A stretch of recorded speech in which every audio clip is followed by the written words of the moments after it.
Just say yes or no. Look, you might give me reasons for why they are valuable. But you made the claim that they're not valuable.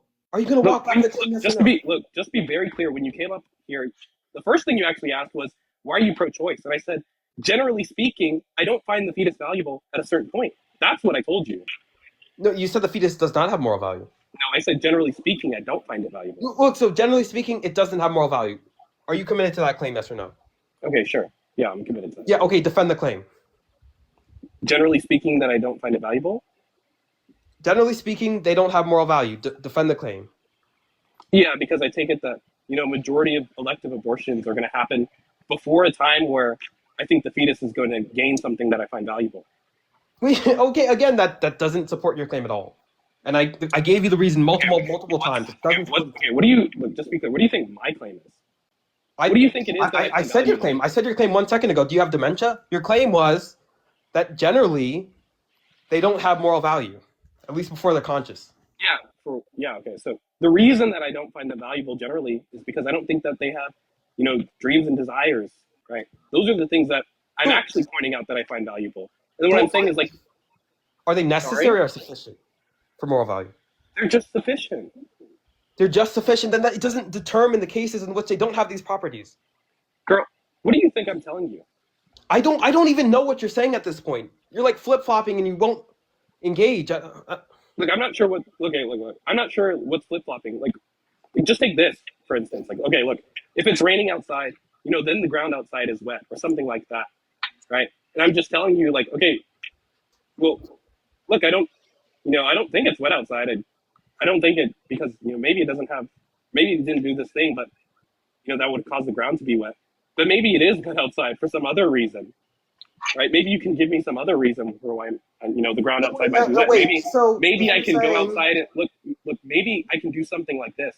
Maybe wait. Can I comment for 1 second? Look, just to be very clear. Okay, go ahead. Maybe you can tell me to go outside and just look at the ground and see if it's wet. Okay, sure. What if I go outside and then look at the ground and I just see that it's not wet? Maybe you might give me some other reason for why it might be wet. Maybe you'll say something like... Okay, so here's the thing. If you're saying, if it's wet outside, then it's raining, and then you're saying... No, that's not what I'm saying. What? I'm just giving an example of a conditional. Same structure as you were giving me. Right? If you're saying something like, if it's wet outside, then it's raining, and you're saying, well, it's not wet outside, what's that say about the truth of the conditional? Yeah, that's not guaranteed. No, that's not what it's saying. That's not the truth conditions for a conditional. What's the truth condition? When you're giving a material implication, where if you give, if P then Q, P, yep. You're just giving a sufficient condition for Q to come about. No, right? No. But when you say, look, just be clear, when you say if P then Q, not P, where you deny the antecedent, you're not saying anything about, whether Q is actually true or not. No, but what are you saying about the conditional statement? What am I saying about what conditional statement? Yeah, if you have P implies Q and you have not P, what are you saying about the conditional statement? You're not saying anything about the conditional itself. That's false. You are saying something about the conditional. Do you mean premise 1, if P then Q, that conditional? Yes. What are you saying about that? I'm not saying anything about it by just That's asserting false. that. What are the true conditions for a conditional? What are the truth conditions for a conditional? Yep. When is the conditional true? When's the conditional false? Like you want a truth table? I know it's very easy to specify the conditions under which it's true. Okay, so if you're asking when is, if P then Q is true, what are the conditions for if P then Q being true? Yep. Well, the conditions might be something like, P obtaining and Q obtaining, not P obtaining, and then, maybe not Q obtaining or something like that. Nope. The point about conditionals is if the antecedent is false, then the conditional trivially follows. So... If the antecedent is false, then the only time it's false is when the conclusion is false and the antecedent is true. Unless of course you have a relevance interpretation. But under the standard interpretation, if the antecedent is false, the conditional just trivially follows. So here's what I'm saying about the case. The case in which you're saying, okay, if I value X, Y, Z, then the fetus has, then the entity has moral value. If you don't value X, Y, Z, then the conditional just follows and is not really informative at all. Like, you get the point? It's trivial. Yeah, the point is because I'm not trying to give you all the conditions for which it's valuable. I'm just telling you, as far as I'm aware, I don't have any conditions for which I could find it valuable. Look, I So actually don't care for you just to be very clear, all you're doing is telling me something like, well, look, you're only giving me a reason about your psychology for why this thing is invaluable, but you're not giving any other reasons for why it might not be valuable. But that's not my point. Look, the point is that I don't have any reason to believe it is valuable because I've given you the conditions on value, at least for this thing. I think you're right? confused. I might give you other conditions for value on something else. I think you're confused exactly what you have to establish. You don't even have to give me a necessary set of reasons for moral value. You don't have to do that. What you have to do is give me a guiding principle for why these sort of things do not have moral value. And that's different than giving me a whole set of reasons which are sufficient for moral value. And necessary for moral value. Look, I don't have any, I don't really affirm general principles. So I'm definitely not going to give you that. My guiding principle, it could be just a rule. It doesn't have to be a general principle that always holds. Surely you have rules that generally people need to follow. I mean, okay, by rule there you mean? Okay, generally you should not harm a sentient being. That's like a rule that you proposed at the beginning of the debate. So certainly you have rules in your moral framework. Look, no, actually, no. I definitely don't have those kinds of rules. What do you think those rules are? They're just prima facie rules. You guys. I have to go. Fuck. Wait, hold on. Can someone else go live really Can you quick? give us 5 minutes? Can you give us 5 minutes? 5 minutes? Just 5 minutes, and then I do. just 5 minutes, and then I do have to go. Okay, go on. Oh. Okay, yeah. So look, I don't even understand what you're saying, honestly. Right? When you're saying, okay, well, you have to give me some kind of general rule for this, and I'm not exactly sure why I have to do that.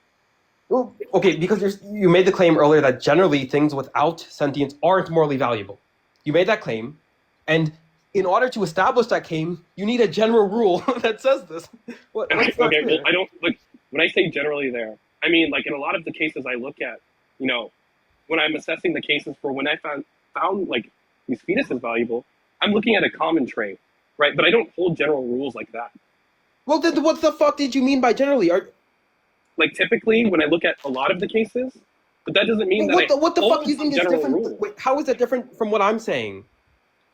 How is that different than what you're saying? Because you're trying to give me some, normative principle that I look at in every single case, but I don't have those normative principles that I look at in every single case. I specified multiple times that it wasn't every single case. So either you're not listening to me or you're being dishonest. I don't know. Wait, you guys, STC said he would host. I mean, we can swap over there, but I have class in 5 minutes. That's why I asked for 5 more minutes. Okay. Okay, go ahead with your closing statement. We'll just do that. Look, I don't know what kind of closing statement you want. Look, the kind of question you came up here to ask me is, okay, look, why are you pro-choice? And the reason I gave you for, why I'm pro-choice is because, when I look at, these kinds of cases of elective abortions, I find that something like, having hopes, dreams, and desires tells me, or that's the thing that I find valuable, at least in myself. And then I go look at other people and I say, look, I find those things valuable in those people. And then you say, okay, look at the fetus, at least prior to some point, doesn't have these things. And so like, I'm saying, look, prior to this, these fetuses having these things, I'm not sure why I should find it valuable in those cases, right? But that's just to talk about my psychology. And then you're saying, okay, well, look, give me an actual argument for why it's not valuable. The point is, I'm not trying to give you an argument for why it's not valuable. I'm just telling you that, like, when I look at these cases, I just don't find it valuable. Okay, so here's my closing statement. I think Don was confused on many points. So the first point he was confused about is he was telling me what he values and thought that was a good argument to give. And the arguments were not motivating at all. Secondly, there was a confusion, sufficient and necessary conditions. So Don argued from the fact that everything, the thing he values sentient beings, right? And he wanted to say something about, well, beings that aren't sentient aren't valuable. Well, you can't do this simply by arguing you value sentient beings. That doesn't speak about, whether or not you value non-sentient beings. And that's an argument for not valuing non-sentient beings. So that was the first point I thought he was confused about. And I showed that it clearly boiled down to him misunderstanding how the if-then connective is used, right? So he's arguing from the fact that, I gave the example, if it's raining, then it's wet outside. What can we conclude? If it's not raining, well, we can conclude that the conditional trivially follows, right? So the fact that he's giving us an argument that, okay, if a being is conscious, then it has moral value, isn't telling me much, because if a being doesn't have consciousness, then that conditional trivially follows. So I can agree with that argument, I can agree with that conditional, but it's not going to get him where he wants to be. And this is just a misunderstanding of the if-then connective. So finally, the last point that he was confused about is he thought that I was asking him to give a whole set of conditions for moral value that aren't necessary. I was not asking for that. I was asking for some rule or guiding principle that would say that beings without consciousness are not morally valuable. He strawmanned the argument and said I was asking him to give a principle that was valid in all cases, even though I said that was not the case twice. Okay, that's my closing. Okay, guys, I really have to go because I have to use my GPS. I'm sorry. How come Julian was freaking out here? I missed it. How come nobody told me?